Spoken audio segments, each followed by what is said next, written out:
नमस्कार प्रिय दर्शकों, यदि आप एक तुला राशि के जातक हैं तो इस कार्यक्रम में मेरे साथ सिर्फ और सिर्फ 5 मिनट बने रहिए। मैं आपको बताने जा रहा हूं आने वाले वर्ष 2023 से लेकर 2025 की गतिविधियों में शनि देव की ढैया समाप्त होते ही शनि देव आपको क्या क्या फल देने वाले हैं और ये अक्षरे एक एक शब्द आपके ऊपर सत्य होता हुआ दिखाई देगा। आप सभी लोगों ने देखा पिछले 2.5 वर्षों में आपके ऊपर जो शनि की ढैया चल रही थी उसके अंदर बहुत सी उतार चढ़ाव आपने जीवन में जरूर से देखे हैं।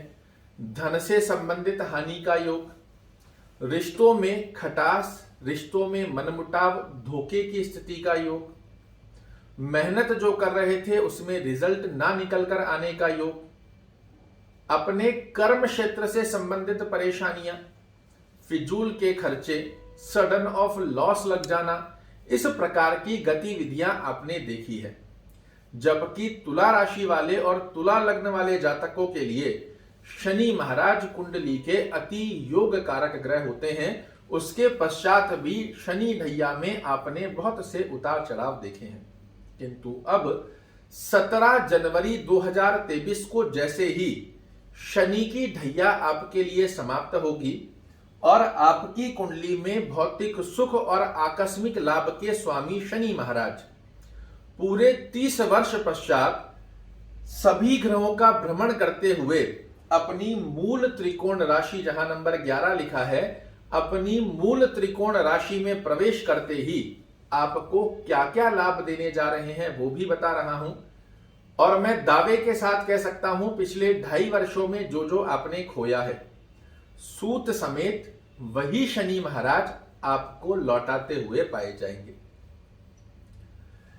जैसे ही 17 जनवरी को शनि महाराज का पंचम भाव में प्रवेश होगा, आकस्मिक लाभ की गतिविधियां आपके सामने कुछ इस कदर प्रस्तुत करने जा रहे हैं जिस पर शायद आपको भी विश्वास ना हो। संतान से संबंधित चिंताजनक स्थितियां जिन माता पिता के जीवन में बनी हुई थी उनको रिमूव कर देंगे। अपनी बुद्धिमता और चातुर्यमता के दम पर जो पिछले समय में आप गलत डिसीजन लेकर बार बार अपना लॉस कर रहे थे, वही बुद्धिमता और चातुर्यमता सकारात्मक दृष्टिकोण के साथ आपको एक श्रेष्ठ शिखर पहुंचाती हुई पाई जाएगी। यहां से शनि महाराज की तीसरी दृष्टि जाएगी आपके सप्तम भाव पर। दैनिक रोजगार में बहुत अच्छे लाभ देंगे। दाम्पत्य जीवन में मधुर संबंधों की स्थितियां देखने को मिलेगी। इसी के साथ में पार्टनरशिप में यदि आप कोई कार्य कर रहे थे या करना चाह रहे थे, अगर कर रहे थे तो बहुत उतार चढ़ाव आपने देखे हैं, करना चाह रहे हैं तो उसके लिए बहुत अच्छा योग बनकर आएगा। और जो उतार चढ़ाव पार्टनरशिप में पिछले समय में खटास स्वरूप में आपने देखे हैं वो भी अब मधुर संबंधों में परिवर्तित होते हुए पाए जाएंगे। यहां से सप्तम दृष्टि शनि महाराज की जो जाएगी ये जा रही है आपके एकादश भाव में। और एकादश भाव क्या होता है? तो व्यक्ति की मनोरथों को पूर्ण करने वाला भाव। पिछले समय में लाख प्रयास करने के पश्चात भी जिन डिजायर्स, जिन मनोकामनाओं को आप पूर्ण नहीं कर पाए, वो सब गतिविधियां शनि महाराज अपनी कृपा से आपके चरणों में लाकर रख देंगे। डिजायर्स पूर्ति के साथ साथ में ये आय वृद्धि का भाव भी है। अब साधारण सी बात है, जो पिछले 2.5 वर्षों में खोया है इसे प्राप्त करने के लिए कुछ ना कुछ विशेष होना तो आवश्यक है। तो आपकी आय में वृद्धि करते हुए पाए जाएंगे। नई आय के स्रोत आपके सामने निकल कर आए, इस प्रकार की अवस्था आपको देखने को मिलेगी। और दशम दृष्टि से यह आपके धन भाव को देखेंगे। धन में वृद्धि कारक स्थिति का योग बनाना। जिस कुटुंब परिवार में आपने पिछले वर्षों में अपयश का सामना किया है, वही कुटुंब परिवार अब आपको यश, मान और प्रतिष्ठा देने जा रहा है। वाणी के चलते जब आप सीधी बात भी करते थे सामने वाले को उल्टी लगती थी, अब ये स्थिति बिल्कुल विपरीत होकर आपकी वाणी की दक्षता के दम पर आप अपने उलझे से उलझे कार्यों को अपने पक्ष में ले आएंगे। और साथ में ही ध्यान देने वाली बात क्या है, तो शनि महाराज आपके भौतिक सुखों के स्वामी भी होते हैं। जनता में भी यशमान प्रतिष्ठा दिलाएंगे, माता के स्वास्थ्य को बहुत पुष्ट कर देंगे। भौतिक सुखों से संबंधित कोई भी गतिविधि यदि आपकी रुकी हुई थी, कोई भूमि, भवन, वाहन, गाड़ी, घोड़ा कुछ भी खरीदना चाह रहे थे या कोई कार्य आपका चल रहा है, बार बार रुक रहा था, उसमें आपको आकस्मिक लाभ देखते हुए अद्भुत रूप से शनि महाराज का मिलने जा रहा है आशीर्वाद। ओम शन शनैश्चराय नमः का जाप करना, शनि चालीसा का पाठ करना आपके लिए अद्भुत रूप से लाभ देगा।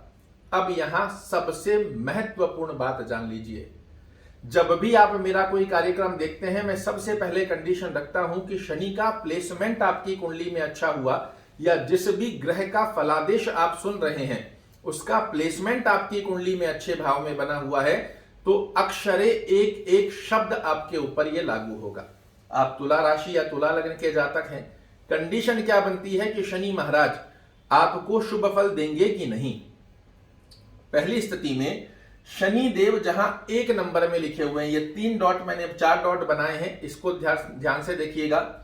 शनि महाराज जहां एक नंबर लिखा हुआ है, अगर आपकी कुंडली में ही, कुंडली में जहां एक नंबर लिखा हुआ है, अगर यहां पर शनि महाराज बैठे हैं, ये आपको शुभ फल नहीं दे पाएंगे। अगर लग्न से छठवां घर, 1 2 3 4 5 6 छठवां घर में इस स्थान पर यदि शनि महाराज आपकी कुंडली में बैठे हैं, ये आपको शुभ फल नहीं दे पाएंगे।